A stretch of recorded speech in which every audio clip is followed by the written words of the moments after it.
All right, here we go. Overdrive, off and running. TSN 1050 on the TSN app, your home smart speaker, and up on TSN 4. Brian Hayes and Dave Feschuk of the Toronto Star in here. What's happening, Dave? Great to be here. Great to be here. I'm really interested in the team dynamic of Hayes and Burrow right now. I got to be honest, we're in a tough spot because my partner is completely MIA because evidently he's at some card expo without Wi-Fi or any coverage whatsoever, and I have no idea how to get in touch with him. I have no idea if I'm going to hear from him between now and 6 o'clock. I don't think he's going to join us today. Man. Al's brother is so committed to the card expo world that he is willing to put Hayes and Burrow on ice to make sure that he is, trading cards? I guess. Are you making money or are you trading? You know what I'm saying? Like, is this the same thing as trading stock?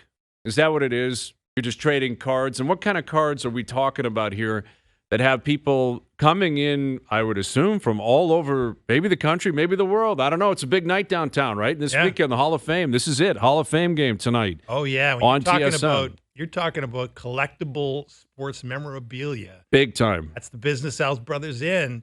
And this is like Bonanza weekend, Hockey Hall of Fame weekend. Apparently, Al's brother, though, is like a pretty significant whale when it comes to that world. Like, he's a mover and a shaker. Yes. You know, like it's almost like an analyst that gives you a new review on a stock, and it's really going to have a significant impact on whether it's going up or it's going down. Totally agree. So, in other words, if Al's brother looks at a card and goes, I like that card, that thing's worth a lot of money. He can move the market. He can move the market himself. But the thing is, I think he's got to be careful here. Just like I first of all, I'm disappointed he won't be joining us today because I always look forward to the Friday picks segment where Luke Wilson just completely shreds eviscerates us completely for 15 minutes. Yeah. Which is just tremendous. Luke is just gifted in terms of trash talking you bozos. Yeah. But, like Al's brother, I know, is a bit of a celebrity because of his profile, thanks to this show, right, in the card world. But you gotta feed both beasts. If you can't let one. That's right. You can't give one the short shrift in favor of the other. I think he's got to, we should be getting Al's brother via satellite from his card collector's table. I would think so as well. And you would think if you're running a card expo, and I'm sure they have a lot on the go here, but that would be a priority for them. You would think. We need to get this guy hardwired into Overdrive at 6 p.m. No doubt. Basically a parting of the seas. It's free publicity for the card show. And it's not going to happen. It's not going to happen. It's evidently not going to happen. We'll see. Maybe between now and 6 o'clock things can change. But yeah, Al's brother, he's doing the card show thing, and it's generally, if he's not on, it's either he's at a card show or he's on a cruise. There's two lifestyle options for Al's brother, and this one, it happens to be the former. He is at a card show, and it is the Hall of Fame game tonight. The Red Wings are in town, and this is one of those uniquely Toronto games and events that I think make you realize, how special the Leafs are to the league. I'm sure how special it would be to be a Maple Leaf and play in a game like this, or be lucky enough to be the opponent. Tonight it's Detroit. But also if you're a fan, if you're a ticket holder, if you get to go to games like this, it's one of one. Like there's nowhere else in the league do they do this kind of stuff. Yeah. And all the Hall of Fame inductees will be going in, obviously Monday night into the Hall of Fame, but they'll be there tonight to be honored. Lots of, former great players who are in the Hall of Fame. They'll be in attendance tonight. Tons of Leaf alumni kicking around the building. It's a really special night, and it's a uniquely Toronto night. Yeah, there's always incredible buzz, right? Because that's the beauty of that game is like if you're up in the press box or you're making your way up to the press box, you never know who you're going to run into. Mm-hmm. And to your point, it's not just the guys who are going to be inducted, the guys and women who are going to be inducted into the Hall of Fame. And this particular occasion, it's past Hall of Famers that roll into town for the parties, and it's teammates of the Hall of Famers who are there for the parties. And so, yeah, it's a special night, and it's always been a lot of fun. And you're right. Like, I guess the Leafs kind of benefit from it in some ways, but the teams that come also get a special experience. It really is uniquely Toronto. Yeah, and I don't know if it's a coincidence that they're playing Detroit tonight, but Pavel Datsyuk is going in, and I'm not sure if he's the face of this class. Him, Weber, Roenick would be the voice of the class. No doubt. Like, Roenick is talking, and JR is going to talk a lot. He'll be talking tonight. He'll be talking throughout the weekend. I look forward to his speech. I think it'll be an electric speech. I think it's long overdue he gets in. But Shea Weber and Pavel Datsyuk are not overly talkative guys. No. Like not overly gregarious guys. Both play completely different styles as well. And it speaks to, how great the game is and how different you can play it in order to be a Hall of Famer in the end. And generally speaking, you got to put up numbers. Both of them did. But Weber had a great shot, but I think what he was most known for was just being someone that would destroy you if he could. Oh, yeah. And many times he did. And Datsyuk is the magic man. Like, I don't know if he threw a hit at any point in his career. No, didn't need to. Didn't need to. But he took the puck away from a lot of guys. All the time. Unbeknownst to them. Yes. Like, you talk about a two-way guy, it would be Pavel Datsyuk. And I found it interesting. I guess Patrick Kane said today, he was asked, like, who would you consider to be the player in the modern game that resembles Datsyuk the most? And he said Matthews. Mm-hmm. And Auston went on the IR today, so he's not playing tonight, will not play tomorrow. It's retroactive to last Sunday. Doesn't mean he won't play Tuesday against Ottawa. 7-day deal right now. Yeah, I'm not sure when this guy's coming back. Like, he didn't skate yesterday, didn't skate today. Berube said he's moving the right direction. Berube said the same thing about Joseph Wall 2 or 3 days into his IR stint. I'm not surprised he's not playing this weekend. When they said he wasn't playing tonight, I was fully expecting he misses tomorrow. But I thought more of it because we were talking about it in the hall, and my initial reaction was, that doesn't make any sense. Mm-hmm. Like Matthews and Datsyuk. And I think that's partially my initial thought was, I didn't think of Datsyuk as a goal scorer. I think of Matthews as a goal scorer. Not that Datsyuk was incapable of doing that. Clearly he was. And I think of Matthews as a big, big dude on the ice. Mm-hmm. Doesn't play overly physical, but is literally 6'3", 220, where Datsyuk was not a big guy. But what you just said, I think, is where the match comes in, where their puck retrieval and their back pressure and their ability to lift the stick and take a puck and move the other way. That is very, very similar in the way the two play. And Totally. and that's a specific portion of their game that maybe doesn't get enough love from the average fan, but I think people within the game have a great, great appreciation for how important that can be and how productive it can be in terms of helping your team. It's funny, Kane said that today about Matthews being the closest thing he's seen to Datsyuk. I remember writing like a profile of Matthews before he was drafted, but everybody knew he was going to be drafted by the Leafs. And talking to people down with the U.S. National Development Program where Matthews had been a big star.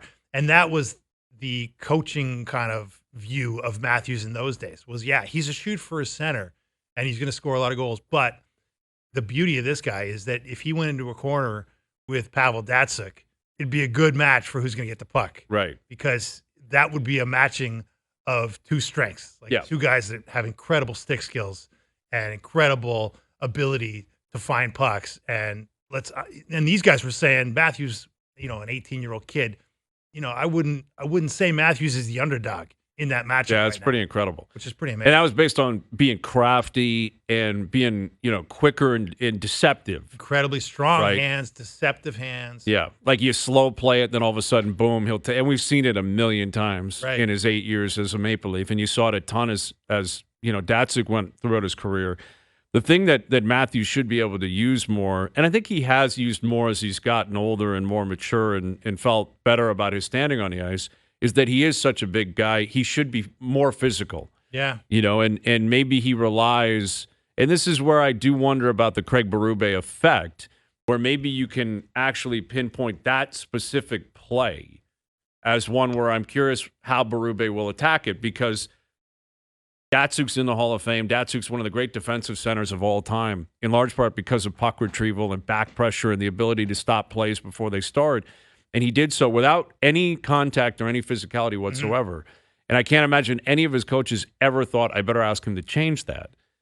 And yet Berube, you would think, might ask Matthews, go in there and lean on a guy. Yeah. Go in there and maybe throw your body around because of who you are. And I think over time it may actually have a positive effect, especially in a playoff series.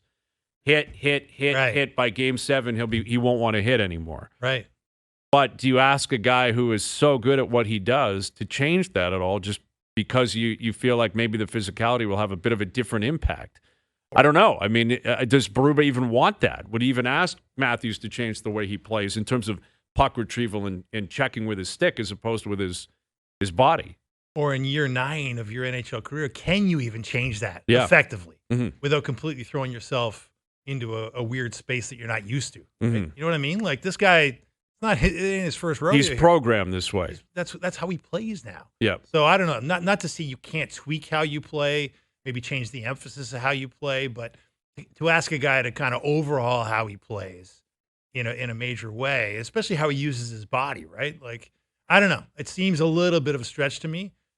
You can say go out there and be physical, but what does that mean? Yeah. You know what I mean? Yeah, well, exactly. And you got to sell it if you're a coach. Yeah. That's the big part about coaching is you can yell and bark and say whatever you want. You've got to get them to believe why it makes sense. Yeah. And they've got to activate it. There's a bit of a chicken or the egg there, but it's got to work for the guy. And if Matthews, using him as an example, if he's going in there and throwing more hits but not getting as many pucks, why would he keep doing it? Well, that's the thing. And why would you want him to keep doing it if you're Berube or any other coach? Well, exactly. Like hitting for the sake of hitting doesn't make any sense to me. I think hitting for the sake of carving out space, using your body to get into the dirty areas in the playoff series where the Leafs have had very tough time scoring. Mm-hmm. Where, we all know the stats about 2 and fewer goals in 13 of the most recent 14 playoff games. Yeah. Why aren't you scoring in those games? Why aren't you I think there's some correlation there between this guy not really carving out the space that he can carve out with that 6 foot, whatever he is, 6'3", 200+ pound body.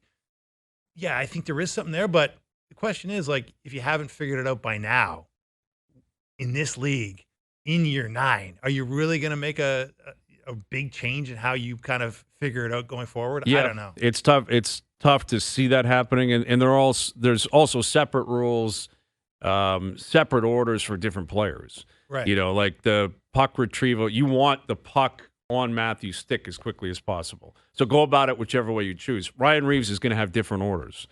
You're not dying for the puck on his stick. Of course. And yeah. But that's what I'm saying. It's not like it's one large marching order for the whole team. I mean, individuals are going to have different approaches, well, the coach is going to look for different things. The other thing with Matthews is, he did miss 2 playoff games last year.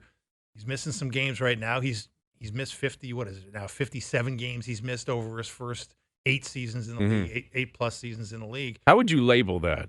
He's not injury prone. Not injury prone, but he's not. But there's injury durable. concern. Yeah. Yeah. Like last year, he played 81 games in the regular season, but then once it got to crunch time, he missed 2. Yeah. And now early in this season, and he has had seasons in the past where he's missed 20 games. And he's 27 now into year 9. That's kind of like the boogeyman in the future that you worry about. I don't know how you can't be concerned about it on a daily basis, but you look at a guy like Marner. Marner plays basically every night. I know last year he had the high ankle sprain, and that was an extreme injury. But not a lot of nicks and bruises. He's going to miss a game because of this, miss a game because of that. Willie's the same thing. Willie's incredibly durable. Yeah. Very rarely misses games. That's why when he was out in the playoffs, it was shocking. It was. Never misses. Matthews seems like a different story. As he gets older, and he's a big guy, and he does take on, every opponent you're going to face, their number one target's him. Get him, get him, get him. Hit him, slash him, cross-check, hook, do whatever you can. Preventing injury in the future is going to be a big part of the program here. I would think.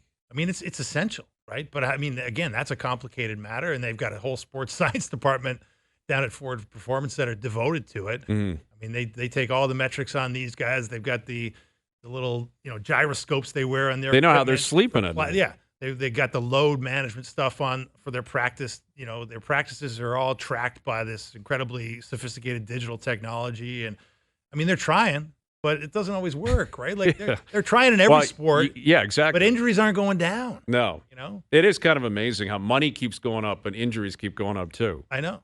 And it's like everybody says, well, it's because the games are getting more punishing. They're playing faster and there's more demands on the body. I'm not sure that's so true.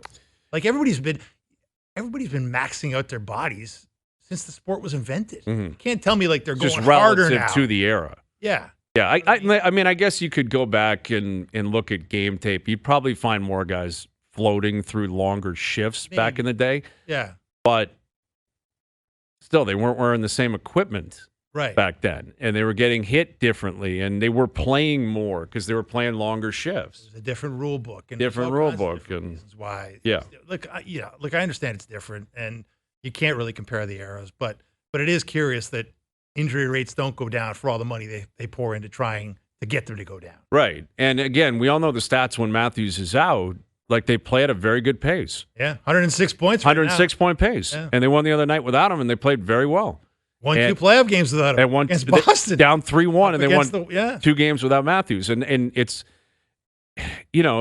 obviously you want him in the lineup. Yet you got Detroit tonight, who they're getting great goaltending. Yeah. Talbot's playing tonight. Talbot's been really good. I got to give him credit. Alex Lyon's been good. I got to give them credit. Because I looked at what Detroit was doing in the offseason. I couldn't make any sense of it. Yeah. Billy Husso, I believe they bought out or they sent down, and Jack Campbell they had signed, but he was always going to go to the American League. And but Talbot and Lyon, I'm like, I don't see how this is going to work. And I didn't understand their offseason at all in Detroit. Bringing Kane back and signing Tarasenko made no sense. No. And they're getting no offensive production collectively as a team. Like, in terms of shots on goal, I think they're 31st or 32nd. They give up like either the first or second most shots on net as well. Like, it's not like they're a shot suppression team. No. And they can't create any. They can't create anything, and they're giving up constantly. And if it wasn't for Talbot, they would be really leaking oil right now. So I guess what I'm saying is the Leafs are a heavy favorite tonight, and they should be. Then you got the Habs tomorrow. The Habs are giving up a ton of goals. Mm-hmm. They gave up 5 last night. One was an empty net. But like that Jack Hughes goal, that's embarrassing. That was a brilliant goal by Jack Hughes. Like that was a video game goal. But if you're the Habs, you're watching that and you're thinking, what the hell is going on here? Like, this guy is dancing through our zone and no one touched him. Like, how long do you have to start wondering about the coaching there? Like, if your defensive structure is that bad, like, is it all personnel? Is it just about talent? They're very young on the back end. I know they're young, but there's got even young teams that have good structure are tougher to score on than the Montreal Canadiens. You have to see some semblance of it. Like, how can there be no that? But this is the thing with Pee Wee stuff. This is the thing with Marty St. Louis. Like, even when he was brought on, you mentioned Pee Wee. He had literally only coached Pee Wee hockey. I'd seen him coach it down in the greater New York area, Connecticut, New Fairfield Rangers. Yeah, what the heck they were called. And listen, my understanding is like he's done a pretty good job of keeping things positive, of boosting the play of certain guys that they feel you need to see a boost here. Caulfield and Suzuki and Slavkovsky and, Goalie when he's been healthy. And I think, they're playing Lane Hudson into the ground. He's playing a ton of minutes. That's dangerous. It can be. I mean, I looked it up yesterday because I was curious, top 10. I was looking up a Quinn Hughes thing, and Quinn's playing, and he should be. He's playing like 25 minutes a night. He's maybe the best defenseman in the league. Him and McCarr, they're playing all the time. They should be. And Lane Hudson, I think, was in the top 10, averaging like high 23 or something like that, which is crazy for a rookie defenseman. That's a lot to put on a young guy. It's a lot. But, what they're trying to do here, and it's such a bad start for Montreal, again, in terms of them losing, I think they're 4-9-1 or 4-9-2 now, and they're getting crushed, and they're giving up a ton of shots and a ton of opportunities and a ton of goals, is last year it felt like we got to get Suzuki, Slavkovsky, Caulfield going, get Newhook. You see what he is. It sucked that Kirby Dach got injured as early as he did last year. Now he's back. Okay, you got to get these young guys, the young forwards, to figure out how they're moving in the right direction. This year it feels more like they're just going to try to get the young defensemen as much play in the NHL as they can. But when you do that and you commit to it, it's going to get ugly. Right. And it is ugly in Montreal. So you got Detroit tonight if you're the Leafs. You've got Montreal tomorrow. Ottawa lost again to the Islanders last night. They're here on Tuesday. With or without Matthews, you got to get at least 4 of the next 6 points. And you should be thinking, we need to win all 3 in regulation here and just push those teams out of the way completely. Have a killer instinct if you're the Maple Leafs this weekend into Tuesday against Ottawa. Those are the teams you need to beat. Yeah, just bury them and put them behind you. Like, that's been one of the undercurrent stories of this era of Leaf teams, is that they've always played down to the level of competition to the detriment of, 2 points here, 2 points there.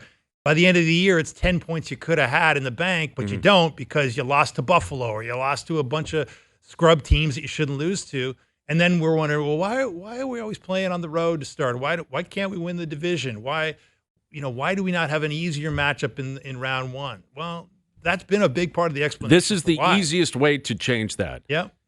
Sure, you could look back and say, gave up a goal late against Vegas, man. But Vegas is a good team. Yeah, you'll take those. You'll take those. It was a back-to-back. We didn't have our legs. Okay, that's going to happen. Mm-hmm. There's no excuse for not flying the next 3 games. They're all at home. They've been home all week. They haven't played since Tuesday. You should be flying tonight. You got Montreal here tomorrow. Mm-hmm.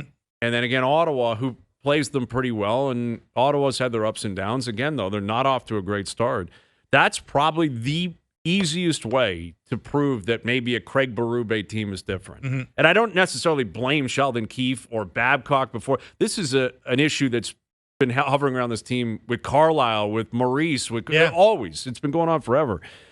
But you want to really send a message that things are actually different is beat those teams. Right.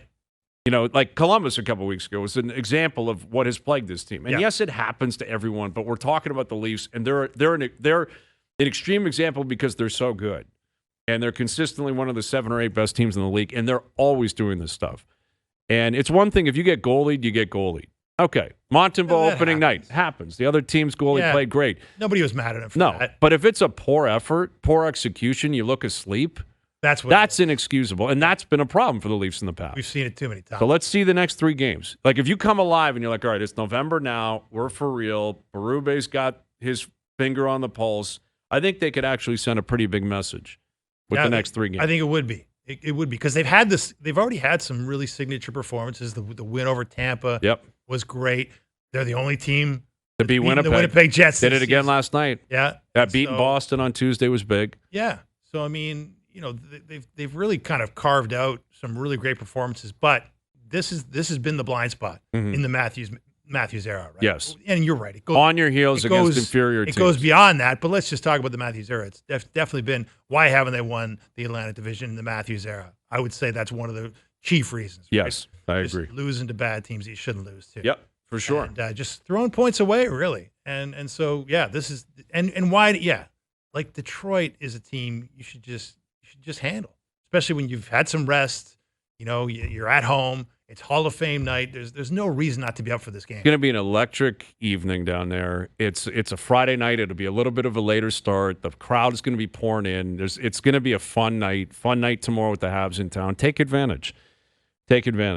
All right, Marty Biron coming up. We've got Mike Johnson who will be calling the game tonight. The Hall of Fame game is happening. TSN will be down there, of course. The game's on TSN 4 tonight.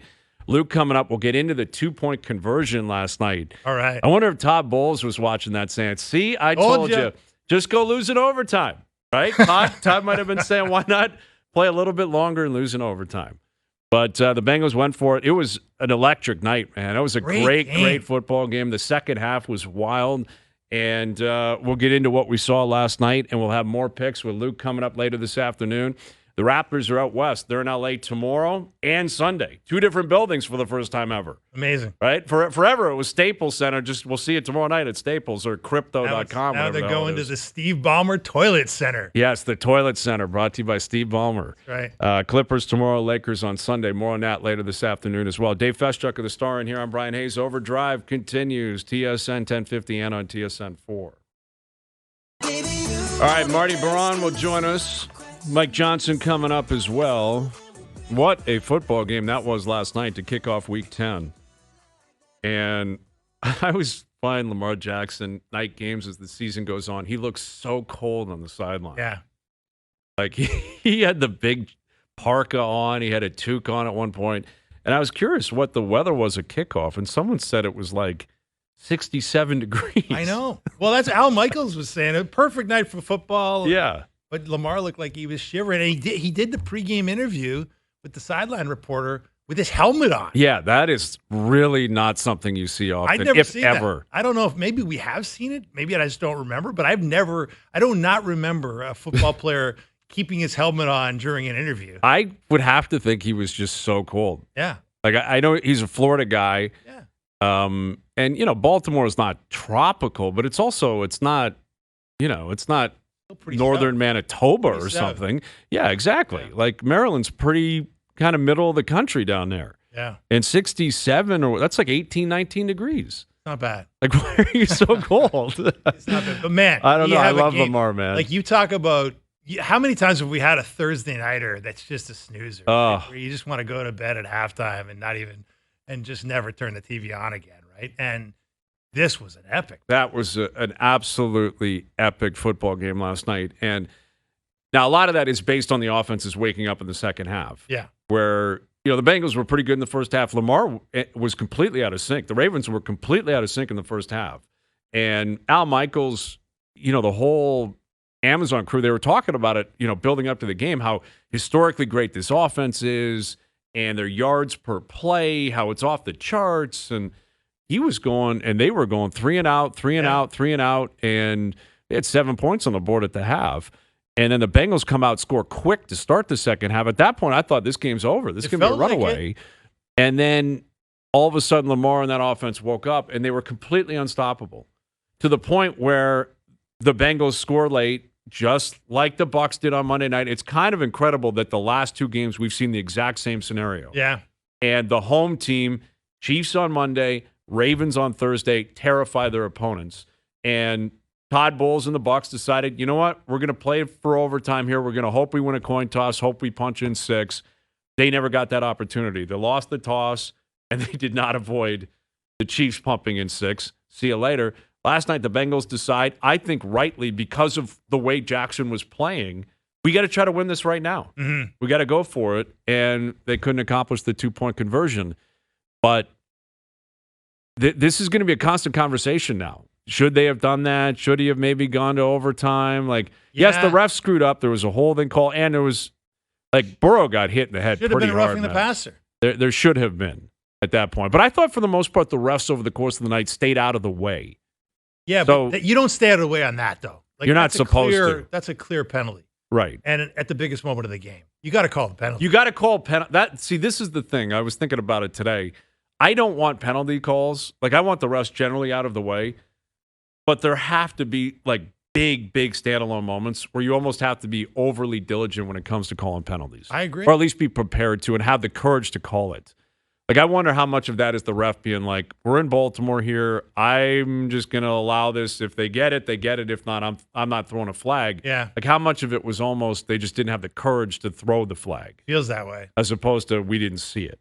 How do you not see that? I don't know. There's how many officials are on the field that you're watching the highest profile player on the offensive team get drilled in the head with an illegal hit. I mean, it's very clearly roughing the passer. That's the bar in the NFL. Now you may not like the bar. A lot of people think they're babying these guys, and there's certainly been eras of the NFL where that would not be a penalty. But in this era of the NFL, that's a penalty, man. Yeah, it is. Again, when you have the luxury of hindsight and you can look at the review. Yeah, no, I understand. In live action, maybe you think that he glanced his mask or didn't see. It's tough to do it live. You're right. I mean, depending on your angle, there's probably somebody sitting at a different angle says, did he really get him? Is he really roughing the passer? For sure. And there was another, when you really analyze the play, as they did on the broadcast, I thought really well on the broadcast. Yes. There was a holding call. There was a holding call. It should have been flagged down. There should have been. And yet, after the game, people immediately were wondering why Jamar Chase didn't get the 2-point conversion. Well, that's a good question. Because the game he had last night was staggering. And when he scored that touchdown to tie or put them in a position to tie it or go for 2, he was being double teamed in the corner. Didn't matter. And he still broke loose, and Burrow found him. Great throw, too. It was a brilliant throw. That was a dime in the corner of the end zone. It was brilliant, under duress, on the road against a great team. Burrow and Chase, that was just astonishing to watch them all night, but especially again in the second half. Between what Lamar did where he spread it out and Burrow and Chase, they had the Ohtani and Trout thing going last night. That's what it felt like. Yeah, and they lost like Ohtani and Trout. Well, that's the problem. They're the only – and the amazing thing is, to put up those types of numbers and to put on that kind of show when Baltimore knew exactly who you were going to. Yes. You didn't have any other options, really. All night. T. Higgins wasn't playing. And Brown played pretty well. Outside of the fumble, Brown had a good fumble game. Cost him. But it does seem like that offense runs through – it's Chase Brown and it's – London, Ontario's Chase Brown. Yeah, he looked good last night. Yeah, he looked really good. But Chase, a couple of those wide open. Wide open. But that's just talent. Maybe it's talent, and maybe you want to watch that guy. You might want to. If you're a defensive coordinator. But he's that good, though. He is that good. Only a certain elite, few can get that open on the Right. NFL field, right? Man, the Bills would love to have a guy like Jamar Chase. Wouldn't it be nice? They would love to have a guy like Jamar Chase. And I'll bet you Marty Biron would love to see a guy like Jamar Chase living in Western New York. Bills fan. Here's our TSN hockey analyst, Marty Biron. What's happening, Marty?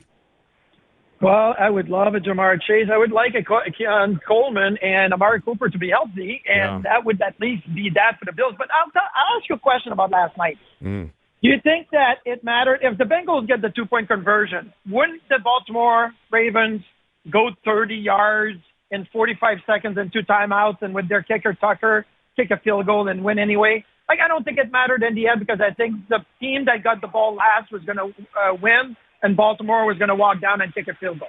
I think that's possible, and to be fair to Todd Bowles and the Bucs the other day, that's what they were thinking. They did reference that after the game, that even if we go for 2, Mahomes has timeouts and 27 seconds left. We're not stopping this guy. Yeah.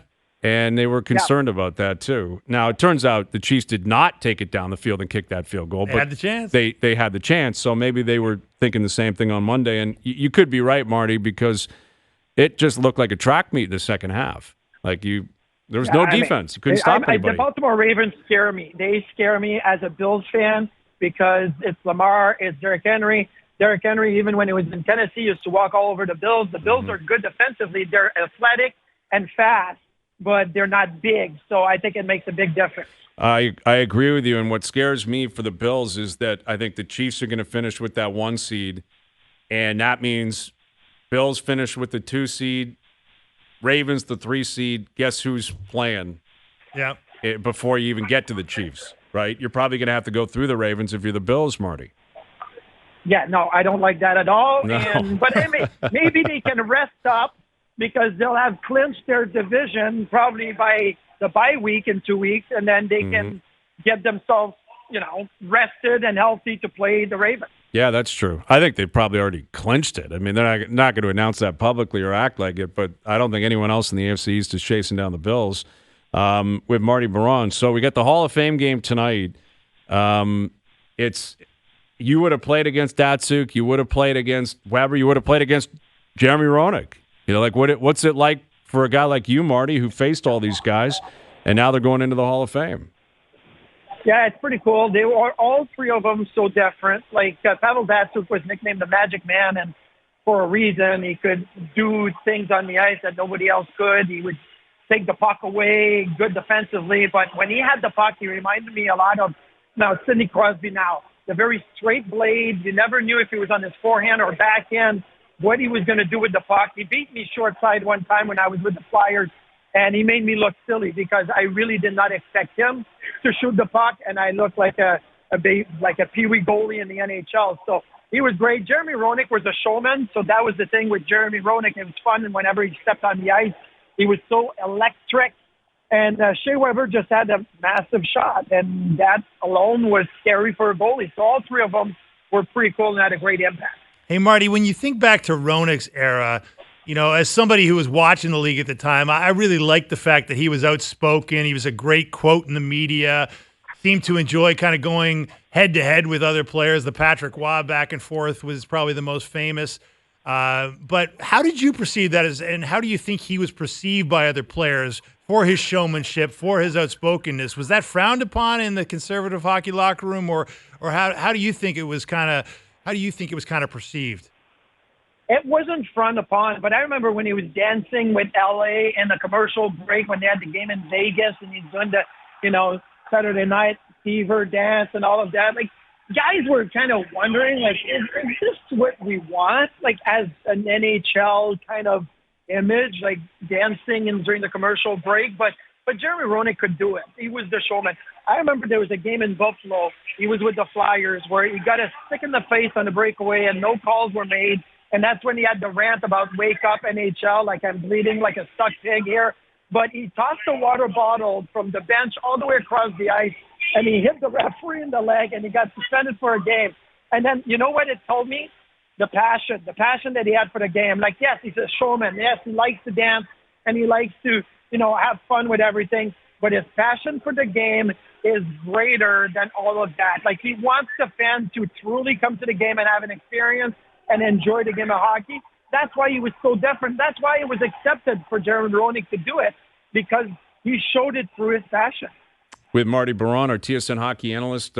Leafs, Red Wings tonight. Leafs, Habs tomorrow. Leafs, Ottawa on Tuesday. They beat Boston this past Tuesday. We've been talking about these games and how significant they are for the Leafs, Marty, because they're better than these teams, quite frankly, and they have been for years, and they've been a playoff team, and these teams have not been making the playoffs. Boston obviously has in the past.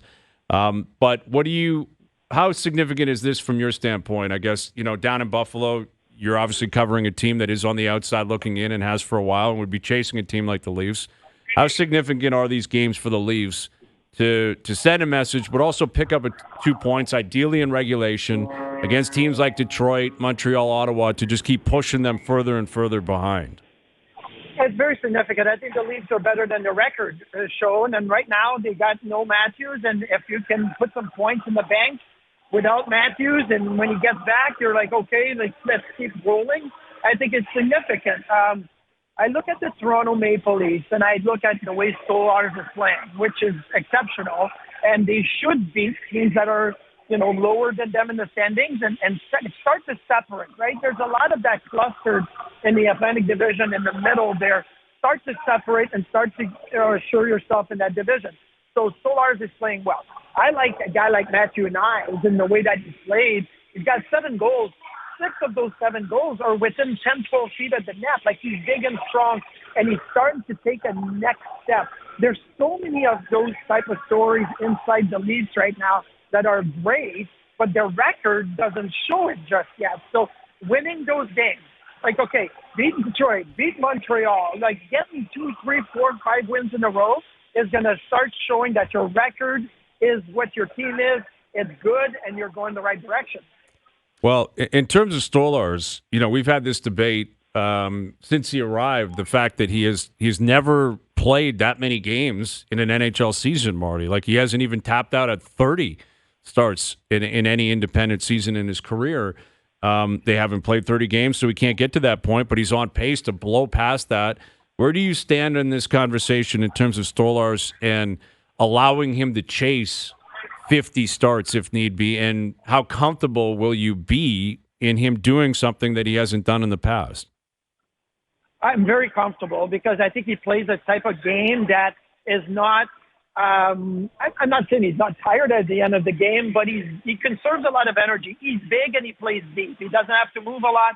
Reminds me a lot of the Mike Smith back a few years back when he was at the top of his game, especially with Arizona, where he played a ton of games because he conserved a lot of energy. So I think that's a situation that Stolarz can find himself in. But you also have to look at the other side of the coin where, okay, well, if you play Stolarz 55 games this year, that leaves you with, 25 for Joseph Woll. Is that good enough for him for his development?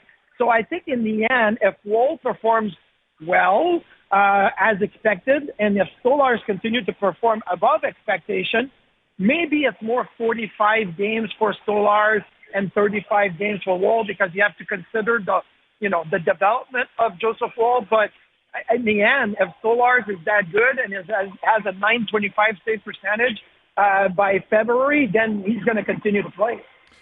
Marty, we were talking about Montreal, who are coming to town Saturday night here in Toronto, and the defensive problems that they've shown here. They're very, very leaky, obviously, and clearly they got, they're playing Lane Hudson, the young rookie defenseman, 23, 24 minutes a night. There's personnel issues there for why they are last in the league in goals against per game, allowing more than 4 goals a game. But how much or how long do we go here before we start wondering about the structure that's put in place by the coaching staff, Marty? Like, where are you on the mix between, they're young, but shouldn't they have better structure on the defensive side of the puck? 100%. I think that there's personnel issues in Montreal, but the biggest problem for me is the structure, this hybrid man-on-man and all of it. I understand. Some teams are good at it. Peter Laviolette does a great job coaching it and teaching it. He started that in Nashville, and he's great at it. Paul Maurice has done, a great job coaching it and teaching it in Florida to a certain extent. But in Montreal, it's not working. It's not working for 2 reasons. Number one, Marty St. Louis great player, and he's been a really good coach, but maybe this is a place where he doesn't have the tools yet to be able to identify how to approach it to the players, the right video, the right clips, the right teaching in the practice. So that's one thing. Number two, they have a really good penalty killing in Montreal. So that should tell you one thing. When you have good structure, when it's about, a defensive zone coverage, even 4-on-5, and you can do it 4-on-5, it should be easy to do that 5-on-5, not to chase people around. They're up 2-1 to Calgary a couple of games ago, and with 3 minutes left, because one player missed an assignment, some guy got loose, walked in, scores, it goes to OT, you lose an OT. These are moments in the game where you shouldn't have just one player missing an assignment and costing you a game. There should be layers. There should be a coverage that allows you to be able to support one another. It's not happening in Montreal, and I feel like this, to me, especially as a goaltender, I hated when we had coaches that tried to play man-on-man because I'm like, okay, we're going to get lit up tonight, or I'm going to see 25 scoring chances because of, if you're not perfect, it doesn't work. Well, tomorrow they'll be in town, and Lane Hudson will make his debut against the Leafs in Toronto. He obviously played opening night at the Bell Center, but last night he played 27 minutes. That's crazy. He had a game against LA a couple of weeks ago. He played 30 minutes, and goalie's playing. Matheson's around. David Savard's around. It'd be one thing if literally everyone was hurt and it's only Hudson, and it's even then I wouldn't suggest doing it because this is clearly still a rebuilding process. And he's a rookie. How do you reason with that, Marty? The idea of a kid who's 20, who's barely been in the league, playing this much this early in the year for the Habs? Oh, there's two ways to look at it. I mean, he's that good, and maybe this is just a way to test him, give him that experience, give him the reps, being able to build reports with the player that's going to be on your team for maybe a decade and be a Cale Makar, Quinn Hughes type of player. They're hoping he is. So there's that way to look at it. But the other side of it, too, is, look, the Canadiens and Jeff Gorton and Kent Hughes are all like, oh, we want to be in the mix. We want to compete. Well, if you want to be in the mix and compete, I don't think you're playing Lane Hudson 30 minutes a night. Right. I think the way you're looking at it is you're giving them, 20 to 24 minutes, some power play time. You're going to use him because he's good. But you're not. So maybe it's just a mixed message, right? We all know the Canadiens are not going to be in the mix. So, okay, well, might as well play goalie, play Hudson, especially now that, they're healthy. If they get a little banged up and if goalie can stay healthy, then you play him 28 minutes a night. You play Hudson 26, 27. You use them and you build that strong foundation for the years to come. Marty, enjoy yourself tonight, buddy, and enjoy the weekend. We'll do it again soon. Thank you for this. Yeah, I'm going to be walking with around the rink and just count how many people want to take pictures and say hi because they love him. So I'm going to walk with a superstar around the building. Yep. Is he wearing the alumni jacket tonight? Not yet, but he's got a sharp dark navy blue suit on, and I think it fits perfectly for him. So okay. Good. I like it, man. Okay. All right. Enjoy yourself, Marty. Yeah. Okay. Thanks a lot, guys. There's Marty Biron. That's good to hear that O's got the suit pants on because he can rock a mullet gear like nobody's business, where it's all business up top. And on the bottom, it's just the worst pants you've ever seen in your life. Bad boots. Right. That's generally his gear. But I guess if you're out in public and you're going to wear a suit, you kind of have to complete the suit and actually wear the pants. That's the thing. It's one thing when you're in studio, nobody can see the bottom. Yeah. He's doing the rounds tonight. Yeah, that's disappointing Yeah. for him. I got to think the alumni jacket's coming out, though. Well, it match the suit, right? You could throw the blue alumni jacket over your blue suit Yeah, pants. I'd be very disappointed if he's not wearing it. He should have it on. He's probably got it in the car. Probably I right. think he's brought it into the rink. I would hope so, yeah. I guess we'll find out tonight. Do they have alumni lockers where they all hang their little blue jackets? Yeah, at Augusta now. He'd have access to that, I'm sure. All right, Mike Johnson will join us in about 20 minutes, and Luke Wilson still to come as well. More picks on Week 10 in the NFL. We'll look back on the game last night, and, of course, we're down to 4 in the Canadian Football League, and Ryan Dinwiddie coming up in just under an hour, the head coach of the Argos. They're in Montreal. They're playing the Owls tomorrow. They're looking for redemption. We'll catch up with the coach. Overdrive continues, TSN 1050 and on the TSN app. All right, here's your cue to call, 416-870-1050, 416-870-1050. Ironically, Al's brother can't call right now because he's at a card depot. That's right. So he can't call from where he's supposed to be. He's actually supposed to be at the Maple Leaf Gardens. That's where he's been all week with these Leaf tickets. Right. I guess I just gave you the answer. But he's actually at a card depot with no cell service, coverage. no Service. Wi-Fi, Very no way disappointing. of, no contact with the outside Nothing. world. Like Nothing. what kind of a place is this? Like the depths of a convention center? Yeah, Is it that must what be. it is? It's really kind of depressing. Yeah. 416-870-1050. First caller through with the correct location wins a pair of tickets to see the Leafs take on the Oilers November 16th. There you go. Now, Right, where little was Al's McDavid brother action, all week? Little McDavid action. Yeah, now it's great because he's back. Yeah.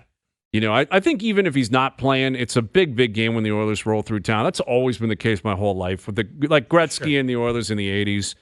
I was young. I wasn't lucky enough to go down. But I remember my dad talking about it and older Leaf fans being like, it was so special when they came through town. Oh, yeah.